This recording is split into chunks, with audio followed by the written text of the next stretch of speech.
Shell company मामले में राज्य सरकार की सुप्रीम कोर्ट में सप्लीमेंट्री फाइल की आज होगी सुनवाई। अधिवक्ता राजीव कुमार के खिलाफ ईडी ने दर्ज किया केस। देश भर में पिछले 24 घंटे में 16,500 से अधिक कोरोना मरीज मिले। कोविड के बूस्टर डोज के रूप में कॉर्बोवैक्स वैक्सीन आज से टीकाकरण केंद्रों पर रहेगा उपलब्ध।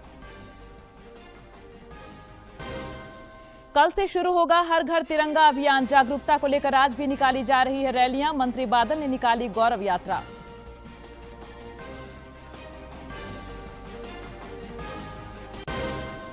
और राजधानी रांची समेत राज्य के कई इलाकों में आज भी हो रही है भारी बारिश। जनजीवन अस्त व्यस्त, निचले इलाकों में जमा पानी।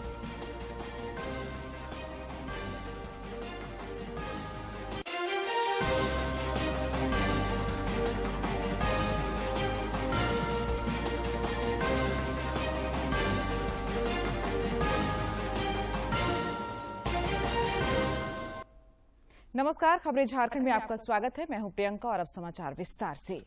सर्वोच्च न्यायालय में मुख्यमंत्री हेमंत सोरेन के करीबियों के शेल कंपनियों में निवेश मामले में राज्य सरकार की ओर से स्पेशल लीव पिटीशन एसएलपी दायर की गई है। इस मामले की आज सुनवाई होगी। इस मामले में राज्य सरकार की ओर से पूरक शपथ पत्र दायर किया गया है। इधर बंगाल पुलिस द्वारा गिरफ्तार किए गए झारखंड उच्च न्यायालय के अधिवक्ता राजीव कुमार के खिलाफ अब प्रवर्तन निदेशालय ईडी ने भी मनी लॉन्ड्रिंग का केस दर्ज किया है। जल्द ही मामले में रांची की ईडी कोर्ट में राजीव कुमार को पेश किया जाएगा। ईडी कोर्ट में केस दर्ज होने के बाद अधिवक्ता राजीव कुमार की मुश्किलें बढ़ गई हैं। झारखंड समेत देश भर में पिछले कुछ दिनों से कोरोना संक्रमण का दायरा फिर से बढ़ता जा रहा है। पिछले 24 घंटे के दौरान देश में कोविड के 16,561 नए मामले सामने आए हैं, जबकि इस अवधि में 18,053 संक्रमित स्वस्थ भी हुए हैं। केंद्रीय स्वास्थ्य मंत्रालय के अनुसार देश में कोविड के 1,23,535 मामले सक्रिय हैं। इधर झारखंड में भी कोरोना से जंग जारी है और पिछले 24 घंटे के दौरान अनेक कोरोना वीरों ने इस महामारी को शिकस्त दी। रांची में इस अवधि में 11 मरीजों की पुष्टि हुई, जबकि 18 मरीजों ने कोरोना को हराया। जिले में अब कोरोना के 65 एक्टिव केस शेष हैं।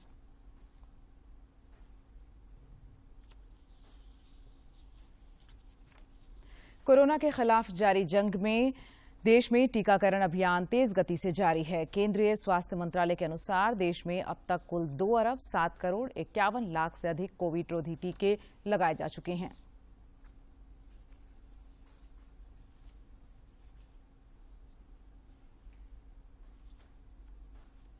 कोविड टीकाकरण केंद्रों पर आज से बूस्टर डोज के रूप में कोर्बोवैक्स उपलब्ध कराया जा रहा है। इस टीके की निर्माता कंपनी बायोलॉजिकल ई का कहना है कि उसने केंद्र सरकार को 10 करोड़ वैक्सीन डोज उपलब्ध कराई है। ये टीके आज से कोविन ऐप पर सरकारी और प्राइवेट केंद्रों में बूस्टर डोज के रूप में उपलब्ध होगी। निजी कोविड टीकाकरण केंद्रों पर कोर्बोवैक्स का मूल्य जीएसटी सहित 250 रुपये प्रति डोज रखा गया है। लक्षित उपभोक्ताओं के लिए इसका मूल्य कर और प्रशासनिक शुल्कों सहित 400 रुपये प्रति टीका रखा गया है।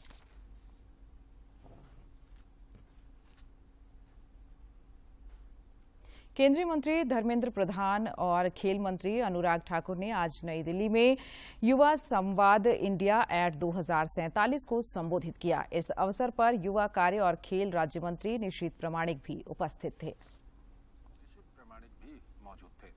इस कार्यक्रम में राष्ट्रीय युवा पुरस्कार विजेता और युवा प्रतिनिधियों सहित लगभग 400 युवाओं ने भाग लिया। अंतर्राष्ट्रीय युवा प्रतिनिधियों के रूप में भारत का प्रतिनिधित्व करने के लिए युवा कार्य मंत्रालय ने इन्हें विभिन्न देशों में भेजा था। 8 अगस्त से शुरू हुआ ये संवाद कार्यक्रम 14 अगस्त तक चलेगा।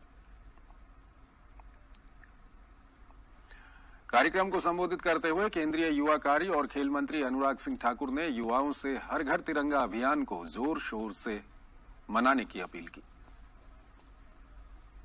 13, 14 और 15 अगस्त को इन 3 दिनों में देश के हर जिले में, हर गांव में, हर घर में हर घर तिरंगा मुहिम को हम बल देंगे। हर घर पर तिरंगा लहराएंगे। भारत आजादी के 75 वर्ष मनाएगा। वहीं पर हम अमृत काल के लिए अमृत लक्ष्य भी तय करेंगे। मैं आपसे निवेदन करना चाहता हूं, जैसा आज आपने हाथ में तिरंगा झंडा लेकर लहराया है, अगले 3 दिनों तक अपने गली में, मोहल्ले में, अपने गांव में आप इसी तरह से तिरंगे को लहराएं और पूरी दुनिया को भारत की ताकत और इस तिरंगे की ताकत को बता दें कि तिरंगा चंद गज का कपड़ा नहीं, 130 करोड़ भारतीयों को एकजुट करने का काम करता है। आजादी के अमृत महोत्सव के तहत हर घर तिरंगा अभियान को लेकर बोकारो जिले में 2 किलोमीटर लंबी मैराथन दौड़ का आयोजन किया गया। यह मैराथन बोकारो हवाई अड्डा से पत्थरकट्टा और पुस्तकालय मैदान तक आयोजित किया गया, जिसमें युवक एवं युवतियों सहित हर आयु वर्ग के लोगों ने दौड़ लगाई। मैराथन दौड़ को उपायुक्त कुलदीप चौधरी और पुलिस अधीक्षक चंदन कुमार झा ने हरी झंडी दिखाकर रवाना किया। आज 12 अगस्त को आज़ादी के 75वें सालगिरह में आज़ादी का जो अमृत महोत्सव मनाया जा रहा है, इसी के तहत आज एक 2 किलोमीटर का तिरंगा यात्रा निकाला गया है। आज़ादी के अमृत महोत्सव के तहत हर घर तिरंगा अभियान की जागरूकता को लेकर आज जिला प्रशासन के साथ पुलिस अधीक्षक महोदय, साथ में commandant TYC, CRPF, CISF, NCCC के कैडेट्स, सिविल डिफेंस फोर्स के वॉलंटियर्स, ओल्ड आर्मी एसोसिएशन के लोग और यहाँ के सभी नागरिकों को, स्कूल के बच्चों के साथ आजादी के अमृत महोत्सव पर हर घर तिरंगा अभियान के तहत उपराजधानी दुमका में भारतीय जनता पार्टी ने तिरंगा यात्रा निकाली। शहर के वीर कुंवर सिंह चौक से निकाली गई इस तिरंगा यात्रा में भाजपा विधायक दल के नेता बाबूलाल मरांडी, सांसद सुनील सोरेन और पूर्व मंत्री लुइस मरांडी भी शामिल हुई।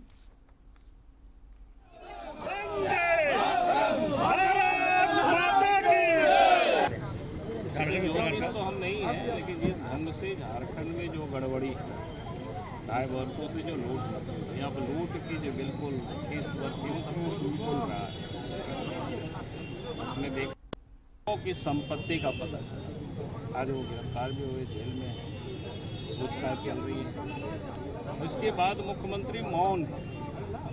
अब तो मुख्यमंत्री को इतनी भ्रष्टाचार इस राज्य। प्रधानमंत्री नरेंद्र मोदी की अपील पर हर घर तिरंगा अभियान को खास बनाने के लिए आम और खास लोग योगदान दे रहे हैं। एक और जहां गिरिडीह जिले में निजी विद्यालय के बच्चे जागरूकता पैदा करने के लिए रैली निकाल रहे हैं, वहीं चैम्बर ऑफ कॉमर्स निःशुल्क झंडा बांट रहा है। जिले में कल पहली बार 250 फीट का तिरंगा झंडा लहराने की तैयारी है।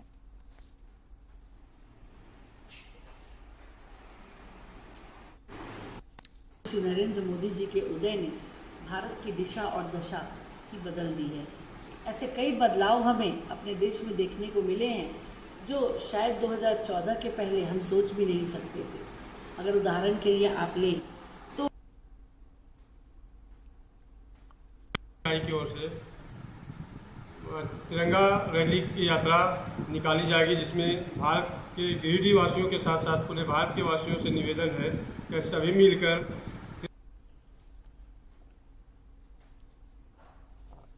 इधर रामगढ़ जिले में स्थित केंद्रीय विद्यालय में भी हर घर तिरंगा अभियान के तहत बच्चों ने लोगों को जागरूक किया। मौके पर विद्यालय की प्रधानाचार्य समेत शिक्षकों और विद्यार्थियों ने देशभक्ति के नारे लगाए। भारत माता की जय, वंदे मातरम, वंदे मातरम, वंदे मातरम। चतरा जिला प्रशासन की ओर से आज सवेरे शहर में तिरंगा यात्रा निकाली गई। तिरंगा यात्रा को चतरा के उपायुक्त अबू इमरान, पुलिस अधीक्षक राकेश रंजन और जिला तथा सत्र न्यायाधीश राकेश कुमार सिंह ने संयुक्त रूप से हरी झंडी दिखाकर रवाना किया। रैली में सभी विभागों के अधिकारियों और कर्मचारियों के साथ ही बड़ी संख्या में पुलिस के जवान तथा स्कूली छात्र छात्राएं शामिल हुई।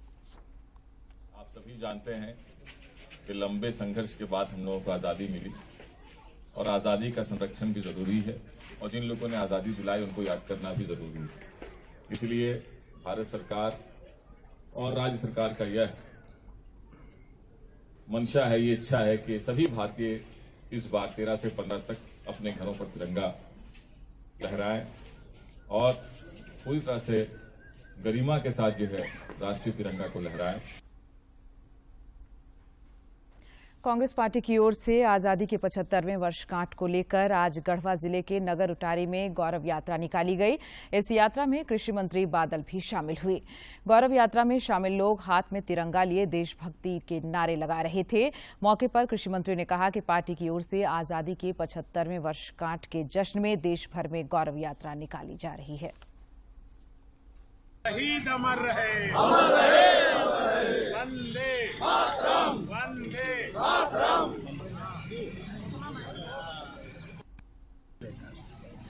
गुलामी हटाने से लेकर आधुनिक भारत के निर्माण में जिन्होंने शहादतें दी, जिन्होंने योगदान दिया, जिन्होंने त्याग किया, जिन्होंने बलिदान किया, उनकी गाथा को याद करना है।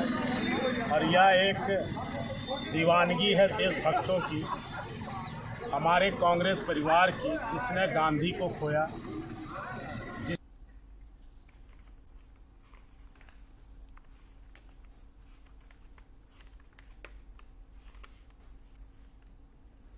जिम्बाब्वे के दौरे के लिए टीम इंडिया में बड़ा बदलाव किया गया है। केएल राहुल की टीम में वापसी हुई है और उन्हें कप्तानी सौंपी गई है। उन्हें पहले इस दौरे के लिए 15 सदस्यीय टीम में शामिल नहीं किया गया था।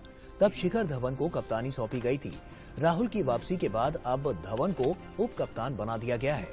बीसीसीआई ने गुरुवार को ट्वीट करके राहुल के फिट होने की जानकारी दी। इस सीरीज के लिए रोहित शर्मा, विराट कोहली, ऋषभ पंत, श्रेयस अय्यर, जसप्रीत बुमराह और मोहम्मद शमी को विश्राम दिया गया है। भारत जिम्बाब्वे के बीच 3 मैचों की वनडे सीरीज की शुरुआत 18 अगस्त से होगी। वहीं 22 अगस्त को आखिरी वनडे खेला जाएगा। हाल ही में बर्मिंघम में संपन्न कॉमनवेल्थ गेम्स में शानदार प्रदर्शन करने वाली पुरुष भारतीय टीम ने राष्ट्रीय युद्ध स्मारक का दौरा किया और बर्मिंघम राष्ट्रमंडल खेलों में शानदार प्रदर्शन करने वाली भारतीय पुरुष हॉकी टीम ने गुरुवार को राजधानी दिल्ली में स्थित राष्ट्रीय युद्ध स्मारक का दौरा किया। ये स्मारक प्रत्येक नागरिक को देश के बहादुर शहीद सैनिकों के प्रति कृतज्ञता व्यक्त करने का अवसर प्रदान करता है।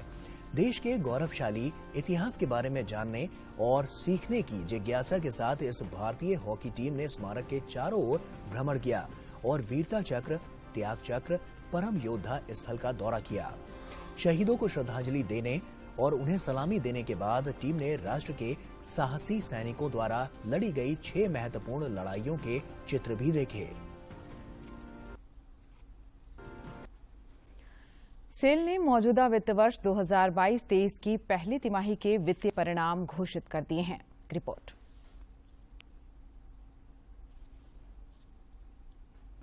सेल ने मौजूदा वित्त वर्ष 2022-2023 की पहली तिमाही का वित्तीय परिणाम घोषित किया। कंपनी ने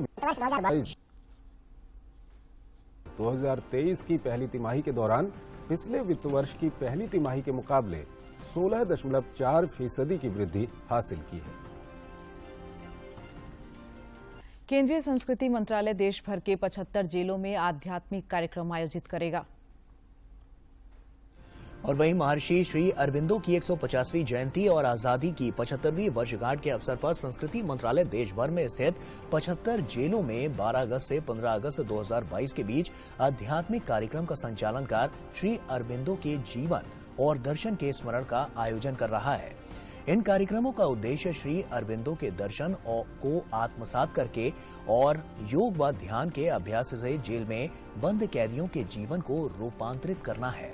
प्रधानमंत्री नरेंद्र मोदी ने कहा है कि जेलों में कैदियों के जीवन को आत्मचिंतन पर बोध और रूपांतरित करने की जरूरत है और कैदियों को जीवन की एक नई यात्रा शुरू करने में सक्षम बनाने के लिए देश भर में स्थित जेलों को महर्षि अरबिंदो के जीवन पर कार्यक्रम आयोजित करने चाहिए। इस उद्देश्य से संस्कृति मंत्रालय ने इन कार्यक्रमों को कार्यान्वित करने के लिए प्रतिष्ठित आध्यात्मिक नेताओं और संगठनों के साथ भागीदारी की है। संस्कृति मंत्रालय ने पूरे देश में 75 जेलों, मुख्य रूप से राष्ट्रीय स्वतंत्रता संग्राम के साथ उनके जुड़ाव को ध्यान में रखते हुए उनकी पहचान की है। जहां ये कार्यक्रम आयोजित होंगे। 12 से 15 अगस्त 2022 तक देश के 23 राज्यों में कैदियों को योग, ध्यान और श्री अरबिंदो की शिक्षाओं को प्रदान करने को लेकर Ramakrishna Mission, Patanjali, Art of Living, Isha Foundation और सत्संग फाउंडेशन को कार्यक्रम आयोजित करने के लिए अनुबंधित किया गया है।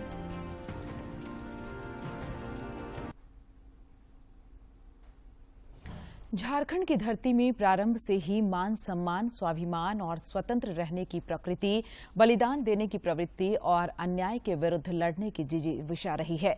यही कारण है कि वर्ष 1857 में आजादी की पहली लड़ाई से पूर्व में ही रांची और छोटा नागपुर तथा संताल परगना क्षेत्र में ब्रिटिश सत्ता के खिलाफ उलगुलान की शुरुआत हो चुकी थी।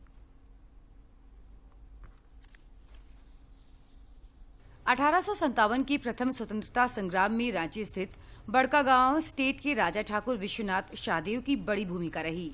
ठाकुर विश्वनाथ शाहदेव के वंशज प्रवीरनाथ शाहदेव बताते हैं कि मेरठ में अंग्रेजों के खिलाफ शुरू सैन्य विद्रोह पूरे देश में फैलने लगा।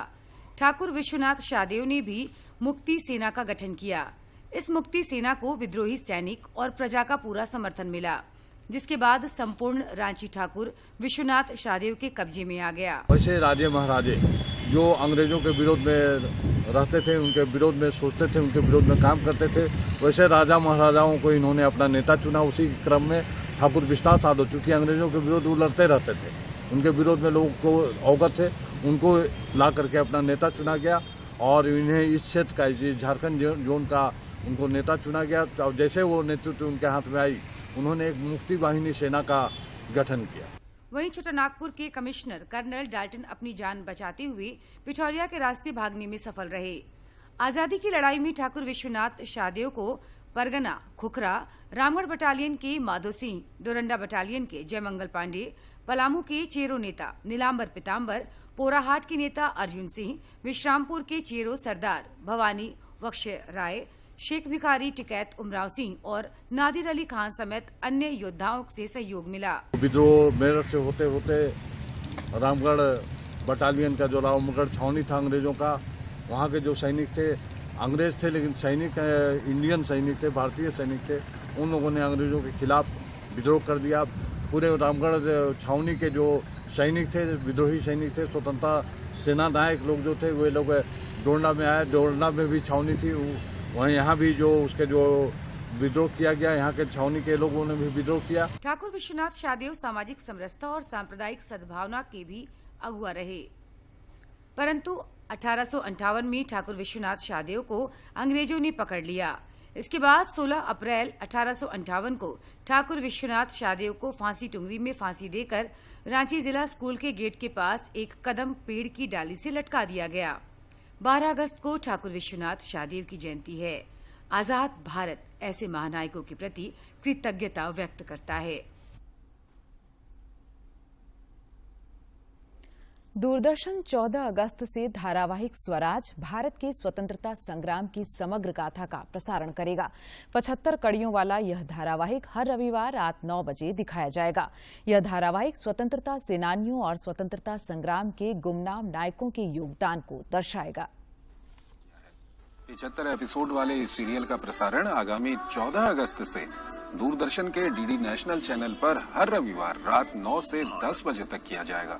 स्वाधीनता के नायकों की गौरव गाथा से सजे इस सीरियल में मंगल पांडे, रानी लक्ष्मीबाई और भगत सिंह से लेकर अनसुने और भूले बिसरे नायकों और वीरांगनाओं की कहानी शामिल है। तो फिर देखना ना भूलिए दूरदर्शन की ये विशेष प्रस्तुति।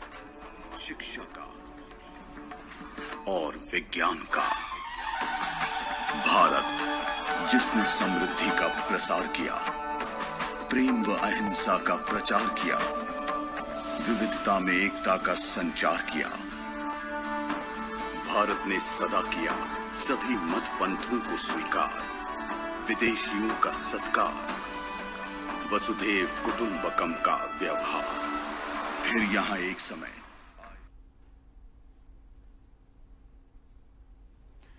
और अब मौसम की बात। राजधानी रांची समेत राज्य के कई इलाकों में आज भी सवेरे से बारिश हो रही है। पिछले 3 दिनों से मानसून की लगातार हो रही बारिश से जनजीवन प्रभावित हुआ है। निचले इलाकों में जल जमाव की स्थिति उत्पन्न हो गई है। हालांकि बारिश के कारण अधिकांश किसानों के चेहरों पर खुशी देखी जा रही है।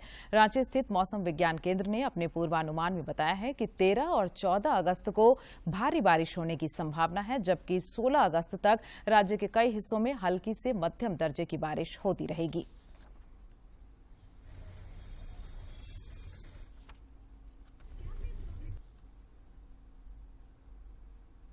आज विश्व हाथी दिवस है। प्रधानमंत्री नरेंद्र मोदी ने विश्व हाथी दिवस पर ट्वीट कर हाथियों की रक्षा करने वाले लोगों की सराहना की है। आपको ये जानकर खुशी होगी कि भारत में सभी एशियाई हाथियों का लगभग 60% हिस्सा है। पिछले 8 वर्षों में हाथियों के संरक्षित क्षेत्रों की संख्या में वृद्धि हुई है। मैं हाथियों की रक्षा करने वाले सभी लोगों की भी सराहना करता हूं।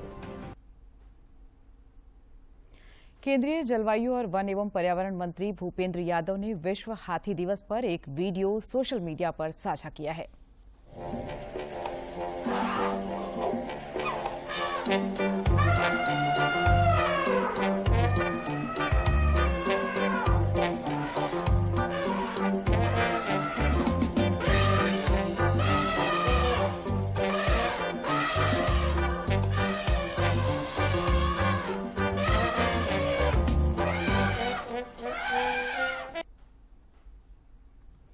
प्रधानमंत्री नरेंद्र मोदी ने इस महीने की 28 तारीख को आकाशवाणी से प्रसारित होने वाले मन की बात कार्यक्रम के लिए लोगों से सुझाव मांगे हैं।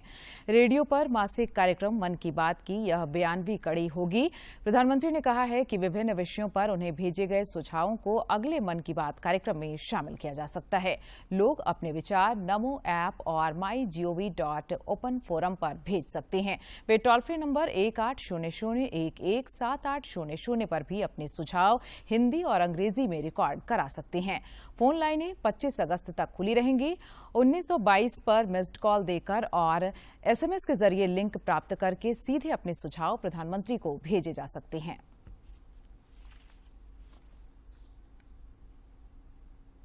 और अब बात आजादी के सफर की। आजादी के सफर की आज की कड़ी में देखते हैं कि कितना महत्वपूर्ण है आज का दिन।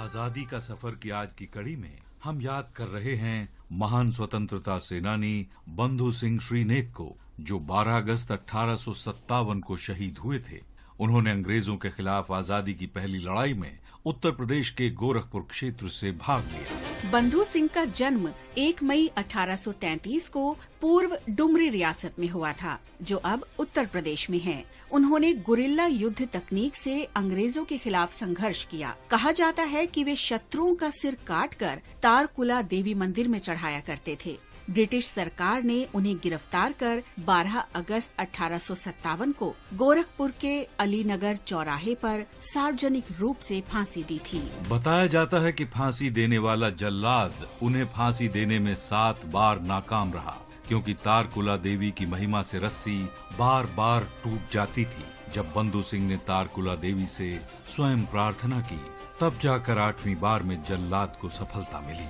उत्तर प्रदेश के चौरी चौरा में तारकुला देवी के मंदिर के निकट शहीद बंधु सिंह के सम्मान में एक स्मारक बनाया गया है, जहां हर साल मेला लगता है और लोग देश के इस महान सपूत को श्रद्धा सुमन अर्पित करते हैं। इस महान स्वतंत्रता सेनानी को शत शत नमन। आज हम स्वतंत्रता सेनानी अजमीर को भी याद कर रहे हैं, जिन्होंने 1857 में आजादी की पहली लड़ाई में भाग लिया था। अजमीर ने आंदोलनकारियों का एक समूह बनाया और बॉम्बे प्रेसिडेंसी के विभिन्न स्थानों में ब्रिटिश सेना से मोर्चा लिया। एक हमले के दौरान उन्हें गिरफ्तार कर लिया गया और ब्रिटिश शासन के खिलाफ विद्रोह भड़काने के आरोप में उन पर मुकदमा चलाया गया। उन्हें 10 साल के सश्रम कारावास की सजा देकर अंडमान द्वीप भेज दिया गया। वहां कारागार में ही 12 अगस्त 1859 को उनकी मृत्यु हो गई।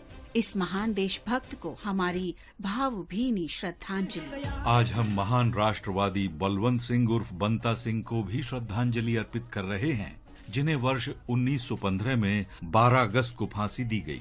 पंजाब में सांगवाल जालंधर के बलवंत सिंह ने ब्रिटिश शासन के खिलाफ गदर पार्टी की गतिविधियों में भाग लिया था। 1914 में उन्होंने वापस आने वाले प्रवासियों का एक समूह गठित किया और दिसंबर 1914 और जनवरी 19 और अब कुछ खबर राज्य के विभिन्न जिलों से।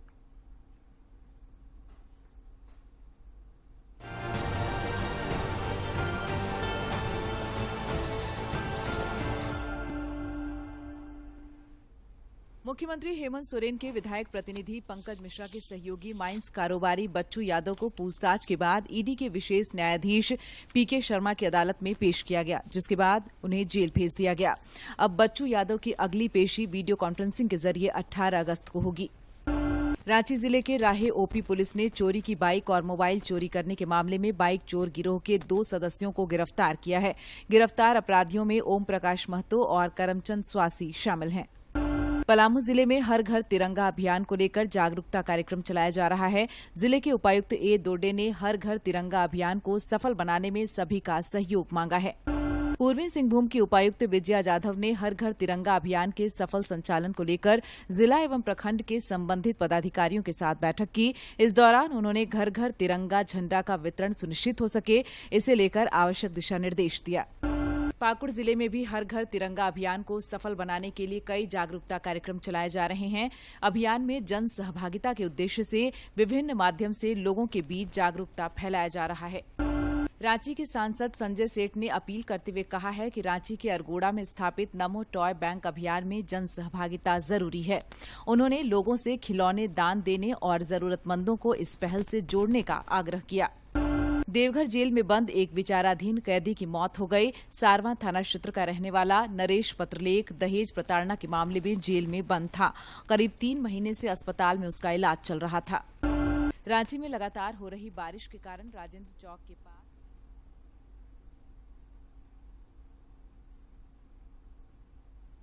और अब अंत में मुख्य समाचार एक बार फिर। शेल कंपनी मामले में राज्य सरकार की सुप्रीम कोर्ट में सप्लीमेंट्री फाइल की आज होगी सुनवाई। अधिवक्ता राजीव कुमार के खिलाफ ईडी ने दर्ज किया केस। देश भर में पिछले 24 घंटे में 16,500 से अधिक कोरोना मरीज मिले। कोविड के बूस्टर डोज के रूप में कॉर्बोवैक्स वैक्सीन आज से टीकाकरण केंद्रों पर रहेगा उपलब्ध। कल से शुरू होगा हर घर तिरंगा अभियान। जागरूकता को लेकर आज भी निकाली जा रही है रैलियां। मंत्री बादल ने निकाली गौरव यात्रा।